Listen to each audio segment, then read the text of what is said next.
Hello, welcome back to the History Sphere. What you're about to hear is part 19 in my ongoing series on the decline and fall of the Soviet Union.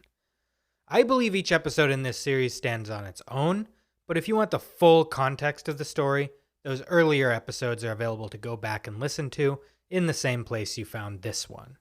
In the previous two episodes of this series, I chronicled the Cuban Revolution and the rise to power of Fidel Castro.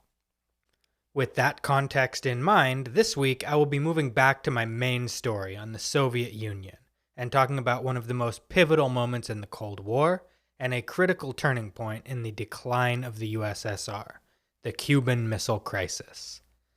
This is The End of History, Part 19.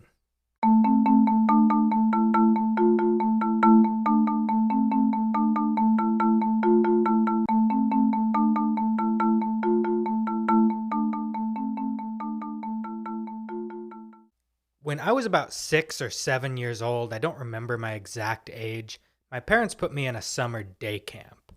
One of the daily activities at this day camp was swimming, and each day before the water activities, the boys would be led into a locker room where we would communally change from our dry clothes into our swimsuits. At this time, I was fond of wearing underwear with different themed patterns. I had one set of underwear which was my favorite, that had various sets of superheroes on it. One had the Superman symbol, another was Batman, and another was decorated with figures of Spider-Man striking various poses. This set of underwear was my favorite, and I loved them. In hindsight, I was right, as these underpants were objectively awesome, and I wish I still had them. There was another boy at the camp, however, who didn't think my underpants were so awesome. Every day when we would go to change, he would point and laugh at me for having underwear with pictures on it instead of plain underwear like a big kid. He had an entourage of little henchmen that followed him around and would always laugh at his jokes at my expense. After a few days of this torment, I became very shy about changing in front of the other kids, and I would try to sneak away to change by myself, away from the other boys. But when I tried to get away, this kid would pursue me, and when I wouldn't change in front of him, he would forcibly pull my pants down so he could make fun of me while his friends looked on laughing. I don't recall exactly how long this went on for, but to the best of my recollection, it seems to have been every day for about a week. Finally, after many days of relentless bullying, I resolved to stand up for myself. One day, I preempted my tormentor by walking up to him and proceeding to pull his pants down in front of all the other kids. All these years later, I will never forget his reaction. He turned red as a tomato in the face, started crying, and proceeded to run and tell the camp counselor what I had done. The camp counselor proceeded to lecture me about how inappropriate my behavior was, and interrupted when I tried to defend myself and tell the whole story, refusing to allow me to speak in my own defense. I was punished and forced to sit in timeout the rest of that day, while the other kids got to engage in the camp's activities. This was my first real experience of injustice, which is probably why it has stayed with me over the years. In hindsight, I think this event may have planted the first seeds of a future lawyer. But the injustice aspect, while palpable to me, is not why I bring it up today. It was also one of my earliest experiences with blatant hypocrisy.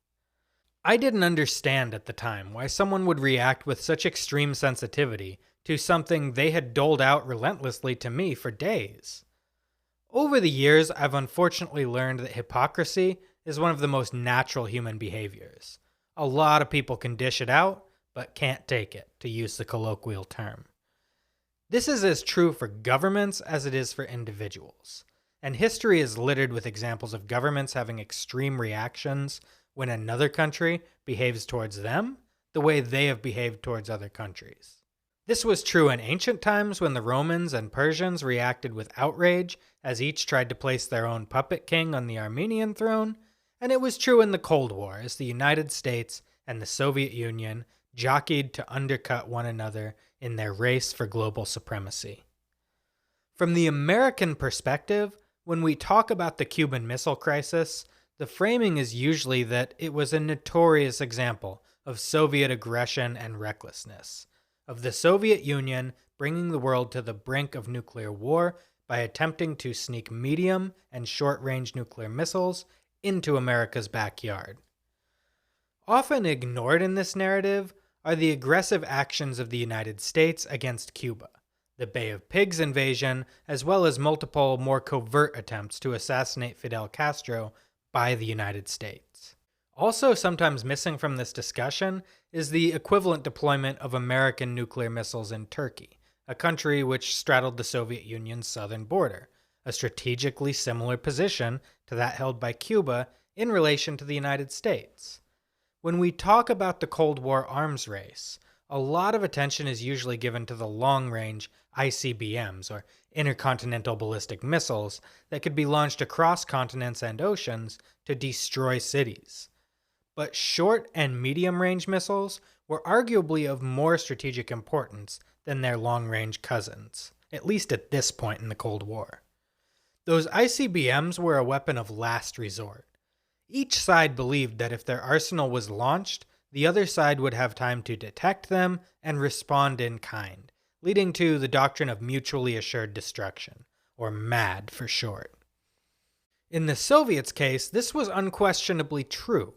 If they launched a nuclear first strike using ICBMs, the American Minuteman missiles were more than capable of being launched before the Soviet missiles hit their targets in the US.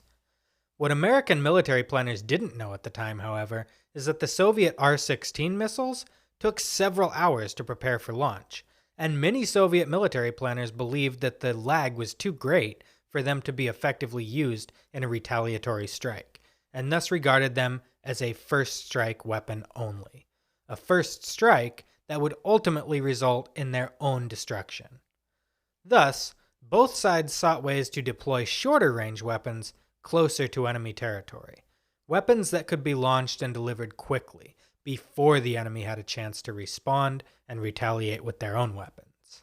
In this, the United States had a massive strategic advantage in that it possessed several allies, including Turkey, within quick striking distance of the Soviet Union.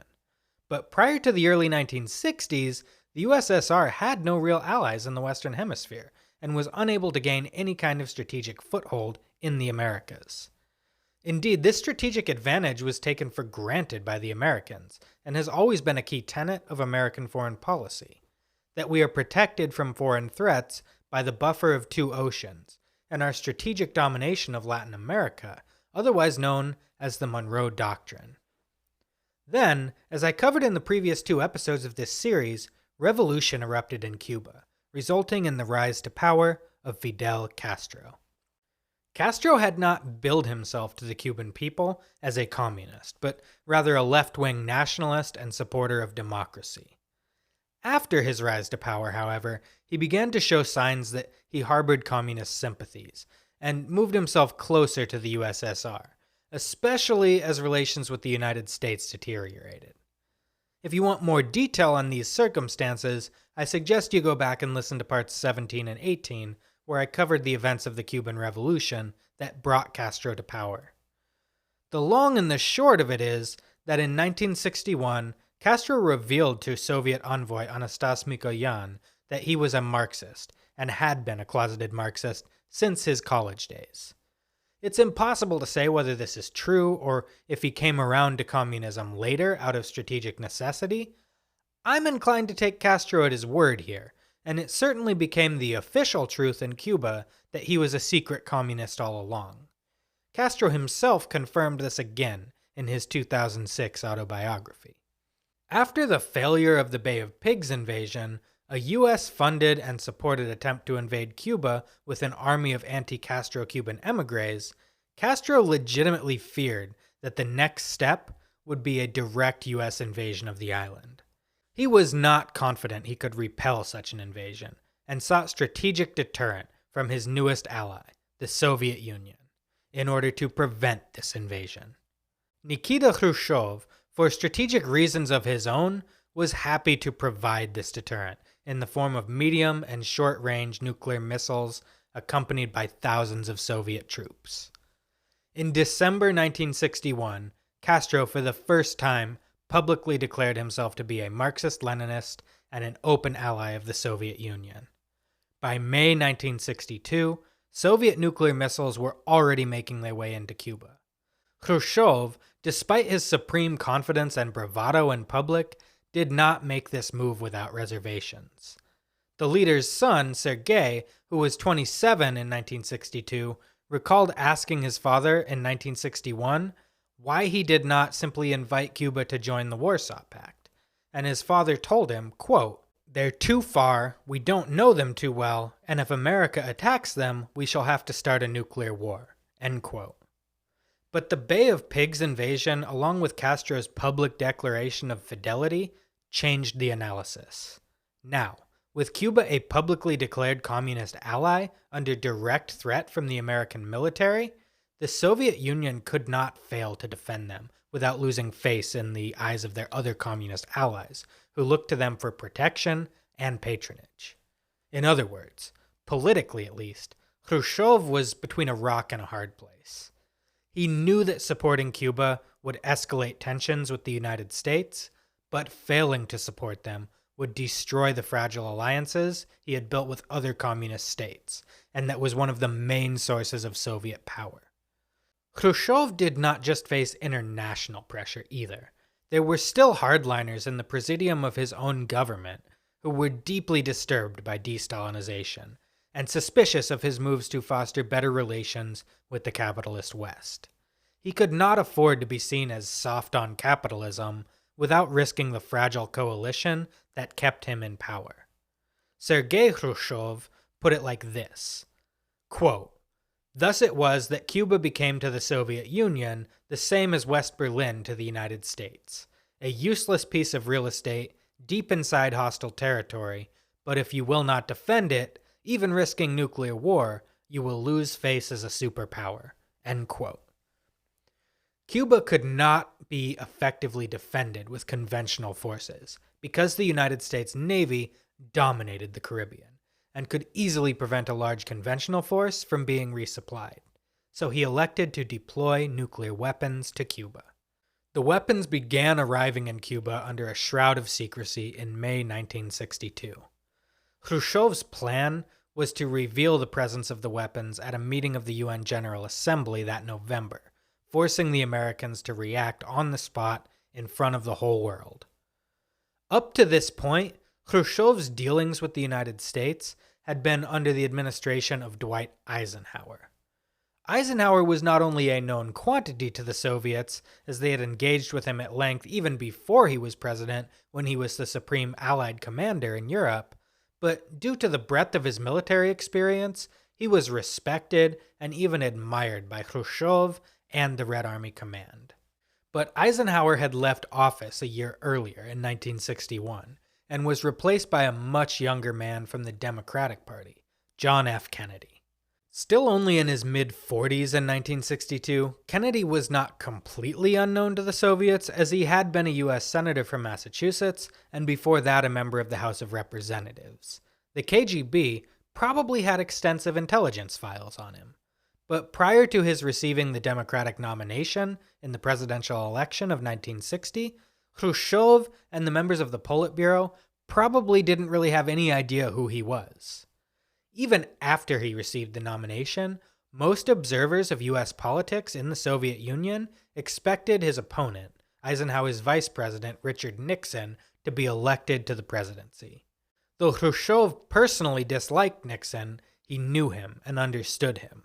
When Kennedy shocked the world and won the presidency in 1960 by a razor-thin margin, it was one of the closest elections in U.S. history, the Soviet establishment didn't really have a plan for this. Khrushchev, though, measured him up and believed Kennedy to be out of his depth. He believed the new young president could be intimidated into backing down from confrontation over Cuba, especially if he could be taken by surprise and forced to react on the spot without the opportunity to consult with his more seasoned advisors. As we shall see, Khrushchev completely underestimated and misjudged his man. Kennedy, as it would turn out, was actually a very adept diplomat, as well as a strong, independent thinker and leader. Eventually, the shared experience of the missile crisis would bring Khrushchev around to seeing him as such. Though he had not been a Supreme Allied commander like his predecessor, Kennedy had served as a junior officer in the U.S. Navy in the South Pacific during World War II, where he saw combat against the Japanese multiple times, earning the Navy and Marine Corps Medal and a Purple Heart. Khrushchev always felt a particular bond with people who, like him, had seen war up close.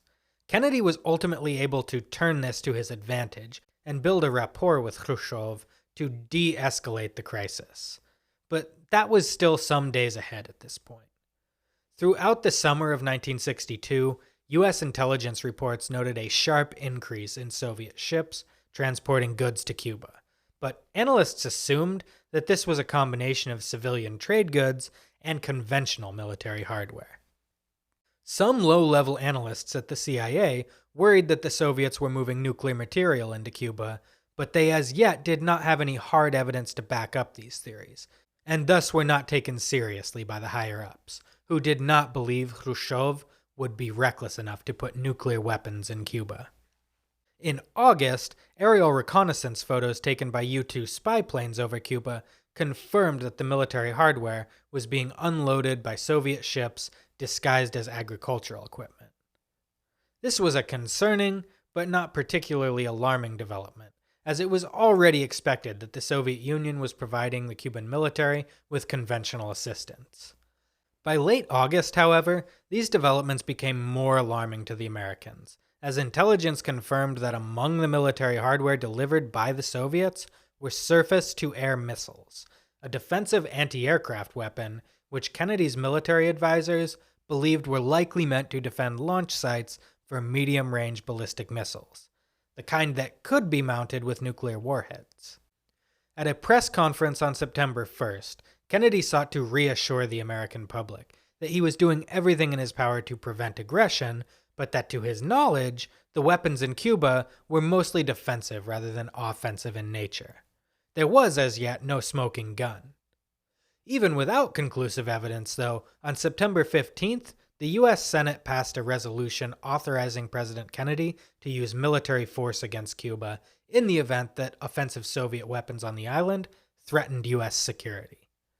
Around the same time, Rodion Malinkovsky, who had replaced Georgy Zhukov as the Soviet Minister of Defense in 1957, quietly conveyed orders to the Red Army commanders in Cuba that they should be prepared to use the nuclear weapons at their disposal should there be any provocation by the Americans. And without either side fully realizing the consequences, the doomsday clock ticked a little closer to midnight.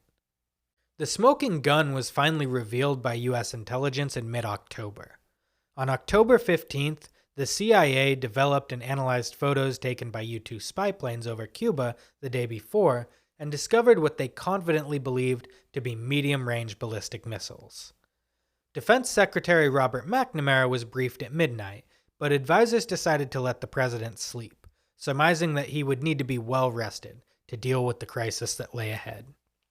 When Kennedy was briefed the next morning, he reportedly said of Khrushchev, quote, "He can't do this to me," end quote, and went on to say, quote, "We're probably going to have to bomb them," end quote. His brother, Robert, the Attorney General, who had been invited to the briefing, reportedly had some much choicer words to describe their Soviet counterparts, words that I will not directly quote here because this is a family show. At the meeting of the cabinet that followed, Kennedy and his advisors reviewed all options on the table, both military and diplomatic. The Joint Chiefs of Staff, the President's collective military advisors, unanimously endorsed swift military action, including massive airstrikes on Cuba and ultimately a full-fledged U.S. invasion of the island. Secretary of State Dean Rusk, not surprisingly given his role as the nation's chief diplomat, urged a more diplomatic approach. He advised that direct overtures should be made to the Soviets and to Khrushchev personally. He argued that it was possible that Khrushchev did not fully understand the potential consequences of the missiles in Cuba, and he should be made aware that it could result in a general war, and he should be given an opportunity to back down without losing face.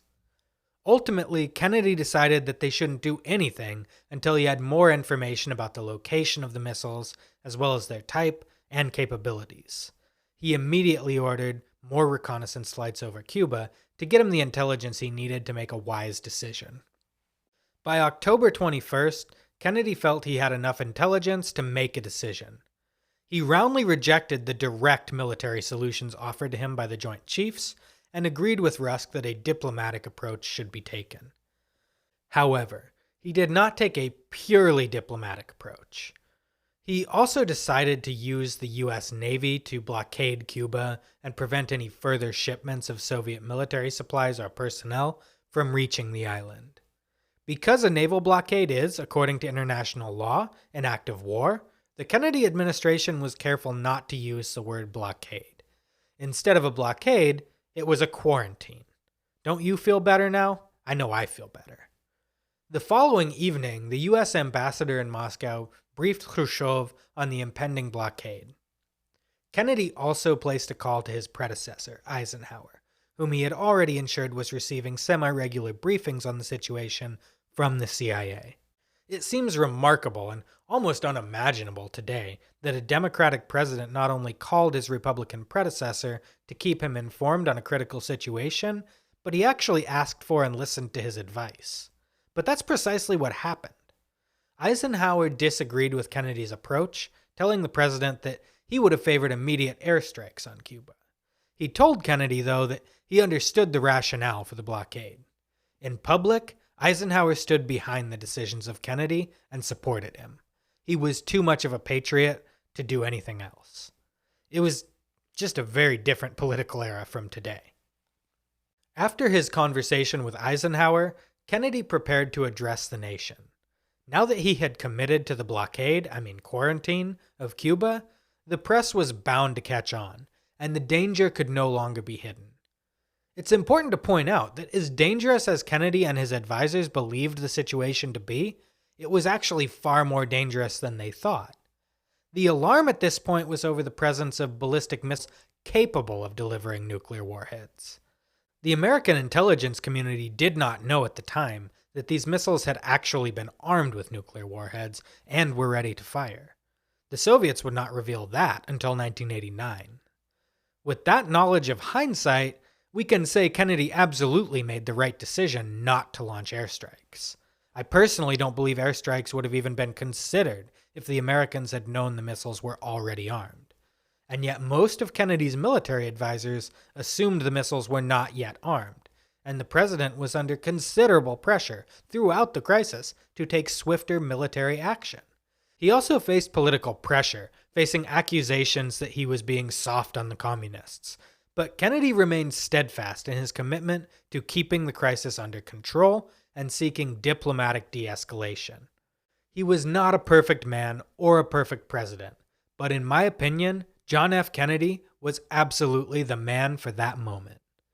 Meanwhile, back at the Kremlin, Khrushchev had received a communication from his ambassador in Washington informing him that the Americans had discovered the missiles in Cuba and that President Kennedy would make a public address that evening. Khrushchev met with his principal advisors and with the Presidium to decide a course of action. He believed that Kennedy would announce an invasion of the island, and he ordered the Soviet forces on the island into high alert. He authorized his commanders on the island to use tactical nuclear weapons if it became necessary to counter a U.S. invasion, but ordered that the strategic nuclear weapons on the island were not to be launched without direct orders from Moscow. Tactical nuclear weapons, for those unfamiliar, are typically more precise, shorter-range weapons with a smaller payload meant for use against military targets on a battlefield, whereas strategic nuclear weapons typically have a longer range, an incredible destructive capacity, and are really only useful for targeting civilian populations. That is, destroying entire cities. Castro also assumed a U.S. invasion to be imminent, and he mobilized his own armed forces as well. That evening, Kennedy spoke to the nation, but his words were also meant to be heard around the world, especially in the Soviet Union and in Cuba. He revealed the presence of the missiles in Cuba. He told Americans and the world, quote, "We will not prematurely or unnecessarily risk the costs of worldwide nuclear war, in which even the fruits of victory would be ashes in our mouth. But neither will we shrink from that risk at any time it must be faced." End quote. He announced the quarantine of Cuba, but contrasted it with the attempted Soviet blockade of West Berlin in 1948, stating that the United States would only prevent shipments of weapons and would allow the necessities of life to continue to flow into Cuba. He closed by calling on Khrushchev and the Cuban people, importantly not Castro, the legitimacy of whose leadership he refused to acknowledge, to back down from the brink of nuclear war. Khrushchev's immediate response to the speech was to prepare a diplomatic statement accusing the Americans of committing piracy with the blockade of Cuba. And this was not just a petty insult, he was literally accusing the U.S. Navy of high seas piracy, the international crime of robbery on the high seas. The statement also turned Kennedy's accusations around and accused the Americans of being responsible for pushing the world to the brink of nuclear war. He ordered the Soviet military onto high alert worldwide, not just in Cuba, but he did also order several military shipments bound for Cuba to turn back rather than attempt to run the quarantine, not wishing to unnecessarily risk things spiraling out of control. The Presidium also decided to send 4 nuclear-armed submarines to the area. Khrushchev wanted to keep these submarines outside of the quarantine zone, but close enough to intervene if it became necessary. But in this instance, the hardliners in the Presidium dissented and outvoted him. The nuclear submarines would move ahead to directly confront the U.S. Navy inside the quarantine zone. Though Khrushchev clearly feared that this would lead to a misunderstanding that could spark a war, there was nothing he could do. In hindsight, it's clear that by October 25th, Khrushchev was already looking for a way out without losing face. At a meeting of the Presidium that afternoon, the minutes reflect that Khrushchev was floating the idea of removing some of the missiles from Cuba in exchange for guarantees of Cuba's security from U.S. intervention. He framed such an arrangement as a victory, telling the Presidium that guaranteeing Cuban security was the reason the missiles were put there in the first place, and if Cuban security could be guaranteed without them, so much the better. In my opinion, he was floating this idea of a settlement to test whether he would get pushback from the hardliners. He was not ready to go public with it yet, but I think by the 25th, Khrushchev had already decided to remove the missiles from Cuba and resolve the situation diplomatically. Though he was seeking a way out, the political stakes for Khrushchev were very, very high. He was not an unquestioned dictator like Stalin had been.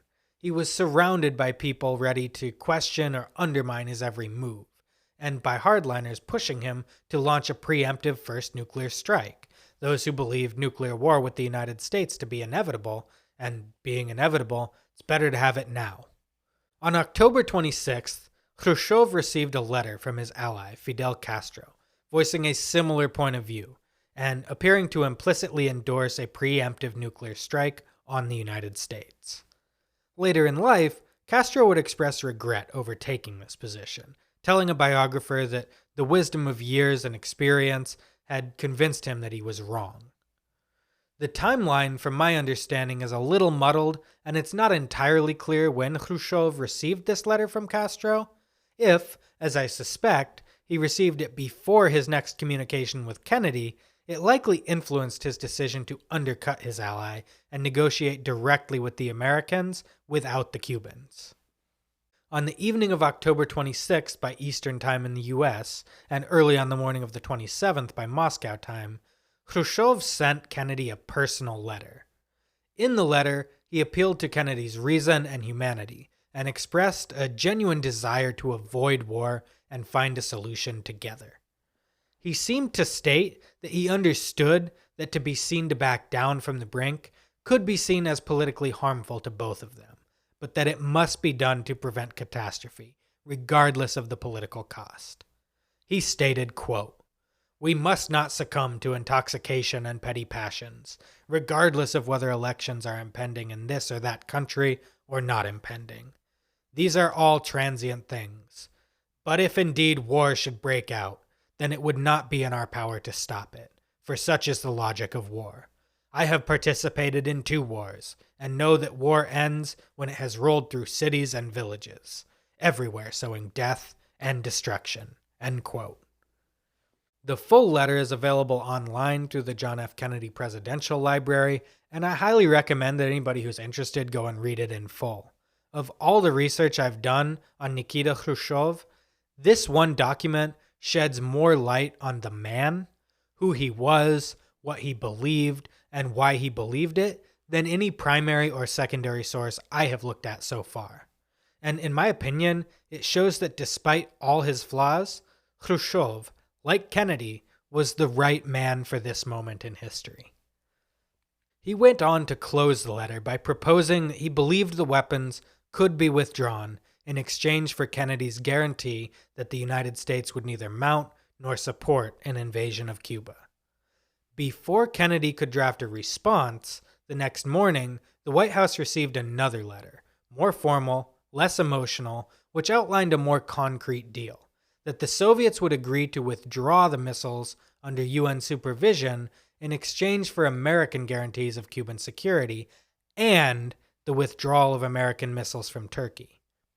The withdrawal of missiles from Turkey had not been mentioned in Khrushchev's first letter and was likely a deal breaker for hardliners in Kennedy's administration.